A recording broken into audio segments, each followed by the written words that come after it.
All right, welcome to What the Tech. This is the show that cuts right through the noise, with commentary that actually has some teeth.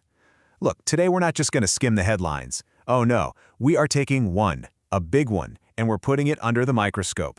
We're going to tear apart this piece of economic commentary that's got everyone talking, not just to see what it says, but to figure out how it's trying to get inside your head.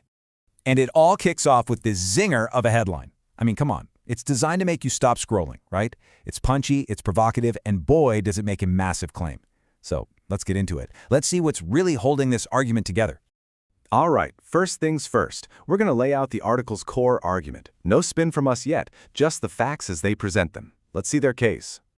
So the whole thing really hangs on this one number, negative 67,000. The article's big claim is that since these tariffs were put in place, the one sector they were supposed to save, manufacturing, has actually lost jobs. A lot of them. A net loss of 67,000 to be exact. And this is their smoking gun, visually speaking. Look at this chart. It's designed to show a pretty shocking difference. On one hand, you've got post-tariff job creation at about 17,000 a month. On the other hand, a whopping 336,000 jobs a month under the next administration. The contrast is, well, it's huge. Okay, so you've got the big, scary number and the dramatic chart. What's next? You bring in an expert. The article quotes economist Justin Wolfers, who basically says the policy was, and I'm quoting here, chaotic, incoherent, run by fools, and poorly implemented. Doesn't get much more direct than that. So, case closed, right? The numbers look bad, an expert says it's bad, it feels like a total slam dunk. But you know us here at What the Tech. We've got to ask, is it really that simple, or is there more going on beneath the surface? And this is where we pivot. We're shifting gears from looking at what the article says to analyzing what it's actually doing. Is this real analysis, or is it political ammunition? Which leads us to a pretty critical take on the whole thing. The idea that this piece isn't really economic commentary at all. It's opposition research. It's not here to explain, it's here to prosecute a case against a political target. Because think about it. If you were doing a real, honest-to-goodness analysis, you'd have to talk about all the other stuff going on, right? What would have happened without the tariffs? What about the Fed's interest rate policies? Or a global pandemic, maybe? Or automation? Macroeconomics is messy, it's complicated. But all those inconvenient, messy details, poof, they've just vanished from this article. Okay, we're about to go even deeper down this rabbit hole. But first, hey, if you're getting something out of this deep dive, do us a huge favor. Hit that like button, make sure you're subscribed to What the Tech, and drop a comment below. We actually read them, so tell us what you think.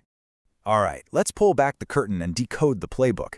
This is where we look at the tricks of the trade, how you build a powerful narrative using not just data, but also logic, or the illusion of logic, and some very, very carefully chosen words.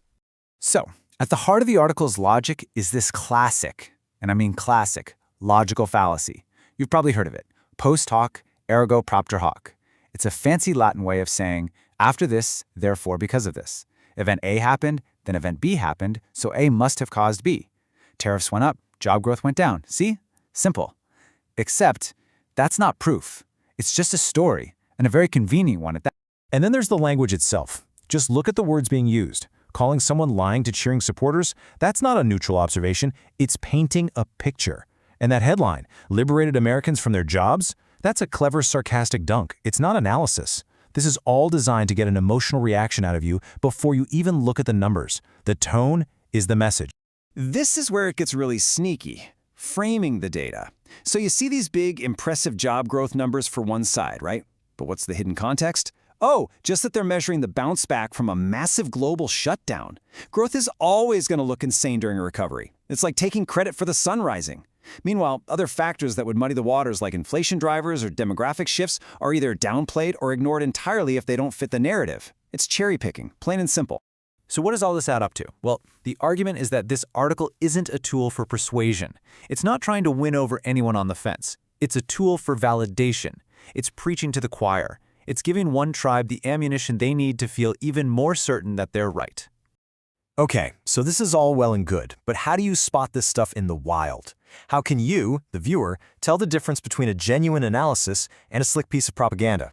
Don't worry, we're going to give you the tools. All right, here's your first and maybe most powerful tool.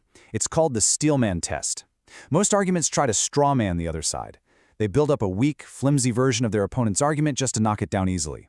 A real analysis does the opposite. It steelmans. It finds the strongest, most charitable version of the other side's argument and engages with that. Did this article talk about the potential upsides of tariffs?